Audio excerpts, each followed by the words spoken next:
Ambassador Wood, welcome again. Thank you very much for having me. You're very welcome. Ambassador, scores of people lost their lives since the Tuesday, the 3rd, when the United States used the 3rd veto in the Security Council.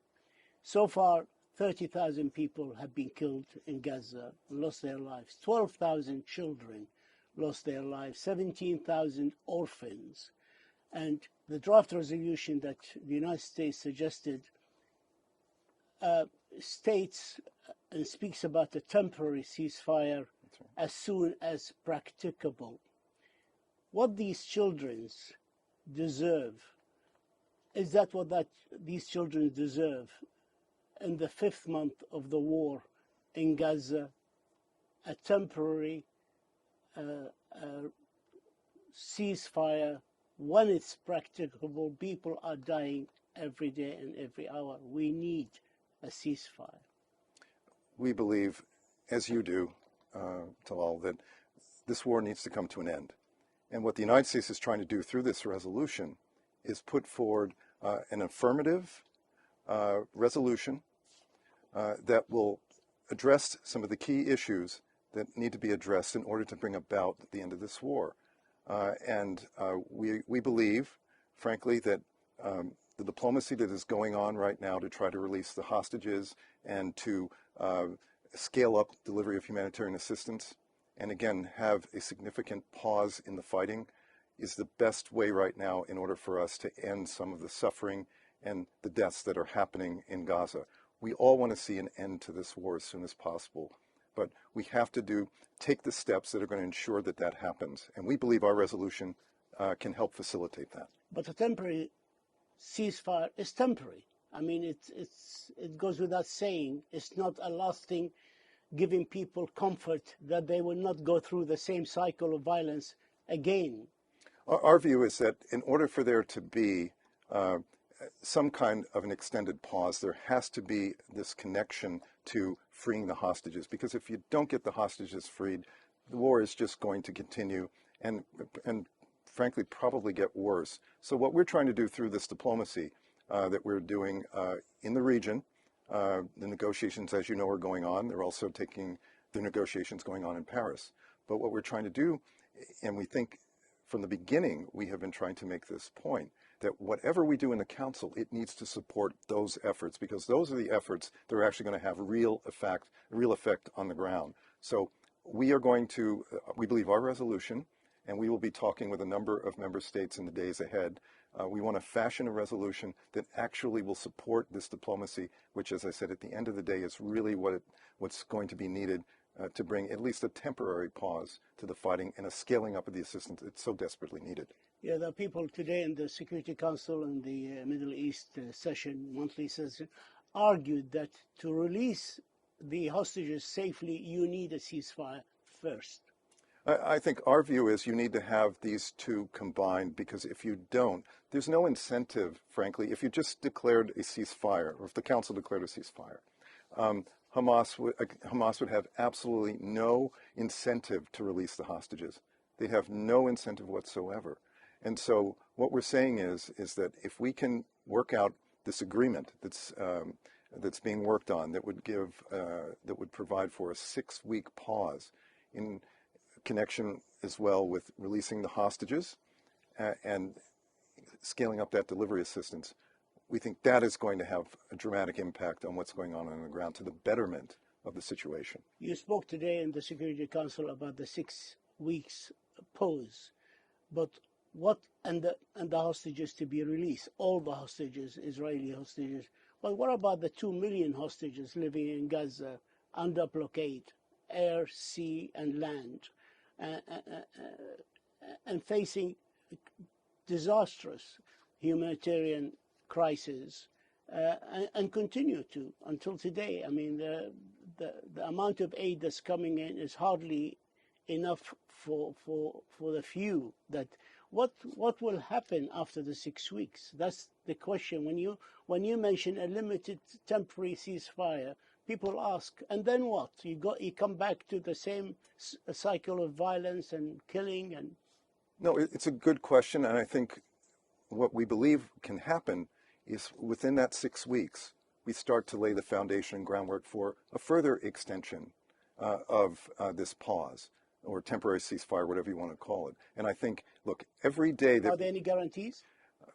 there are no guarantees pretty much in life except for, death and taxes, as they say. But the reality is we're in an incredibly important moment right now. This war has gone on for much too long.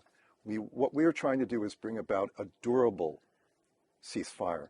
But in order to get a durable ceasefire under the current circumstances, we've got to take steps. And we believe that the idea of a 6-week pause will allow us to be able to get those hostages, to further scale up the assistance. And what we're hoping to do is build, as I said, on that 6-week pause, to try to create something more durable. When civilians are killed in Gaza, the justification given, as always, is that Hamas is responsible because they're using them as human shield. There are scholars in international law arguing that even if they are used as human shield, international humanitarian law protects them. Both parties have the responsibilities to protect civilians. And 30,000 people lost their lives unnecessarily. They are innocent civilians. Don't you agree with that sort of logic? The problem here is we're dealing with a terrorist group, Hamas, that is not a signatory to any of these international treaties. It cares very little about international humanitarian law. That's why they're using these people as human shields on the ground. And so, but what we've said to our partner Israel is that in conducting these operations, you need to take into account the importance of protecting civilians. And we've said to them that future operations right now should be more surgical and not cause the widespread damage and deaths of civilians that we're seeing. But we all heard the director of Doctors Without Borders, the Secretary General of the Doctors Without Borders, MSF, Yes. today speaking in the Security Council.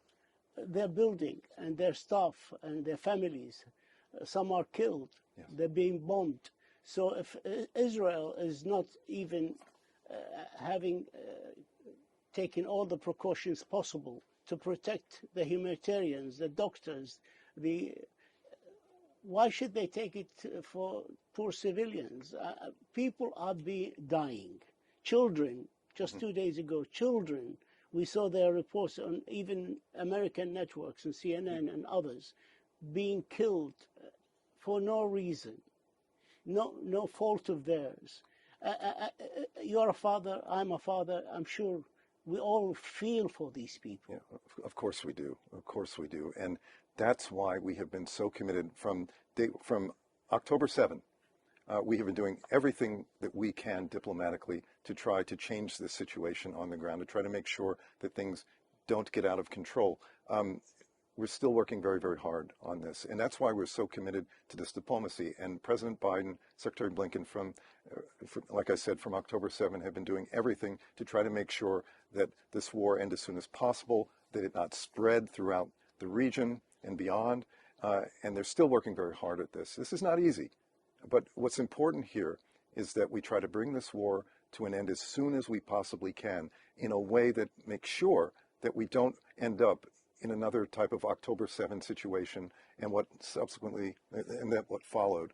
So we believe, and we've thought about this quite a bit, and we've talked with some of our close friends and allies, particularly in the region, about what we can do to fashion something in the Security Council that will have a real impact in terms of a step toward ending this war. And we think the resolution that we have, it's not perfect, but we're willing to have negotiations and talk about this and see if we can come up in the Council with a product that will contribute to helping end this war, supporting the diplomacy that's going on in the region right now, and get the humanitarian assistance in a way that makes a difference. And so we're going to continue to do that. And these things take time in terms of trying to negotiate the release of hostages and to bring about a truce. and to scale up assistance. But we're working 24/7 to do that, Talal. I can assure you of that. I am sure, but the humanitarian points that were mentioned in the U.S. draft, many are arguing that they already were mentioned in 2712 and 2720 in different language, but the same essence is there. And if Israel abided by their commitment to the charter and implemented 2712 and 2720, you wouldn't have had the need to rewrite them again in the new draft. I would like to also quickly ask a question, time is catching up with us, on UNRWA. The Commissioner General has written a letter today, which I have a copy of here, to the President of the General Assembly, Dennis Francis, saying that UNRWA now is on the breaking point. UNRWA is a very important agency for the Palestinian livelihood. 2 million people, their school, their food, their hospitals. Of course, many of them have been destroyed now. That UNRWA is on the breaking point, and it's unable to fulfill its mandate according to Resolution 302 by the General Assembly. As you know, it's a General Assembly mandated. The Commissioner General is appointed by the General Assembly. Although in your resolution you talk about measures to restore the confidence, yes. But who's going to take these measures? The security? Are you going to put UNRWA under the Security Council? Who's going to? There's no details about the measures to be taken or who's going to take these measures. That's a very really unclear point. Well, I think where we are with regard to UNRWA, and UNRWA, in our view, plays an indispensable role in helping to support the Palestinian people. The problem is that UNRWA's lost the trust of a number of donors. And that's the reality, the perception as well. Before the investigation is done, people are usually innocent till proved guilty, not guilty till proven innocent. Well, there were obviously some things that happened that the Secretary General felt it was important to fire these individuals, these 12 individuals. And I think what we need to do is give the Secretary General's investigation as well as the assessment of UNRWA that's being carried out by Catherine Kalana to see, so that we can see the results first of those of the investigation and the assessment before making any kind of decisions about future funding. But we do need to have funding to the Palestinian people on the ground. But there is a loss of confidence. We have to be very honest about that. But the measures you want to take to restore the confidence, who takes them? The Security Council? Are you going to put UNRWA under the... Well, we want to see what the assessment says, because that's about the future of UNRWA. And we're going to take a very close look at that. We hope that assessment is conducted quickly and thoroughly, and we'll take it from there. Ambassador Roberto, it's always a pleasure to see you, sir. And thank you for your insight. And I know we passed our time, but thank you for your patience. My pleasure. Thank you, sir.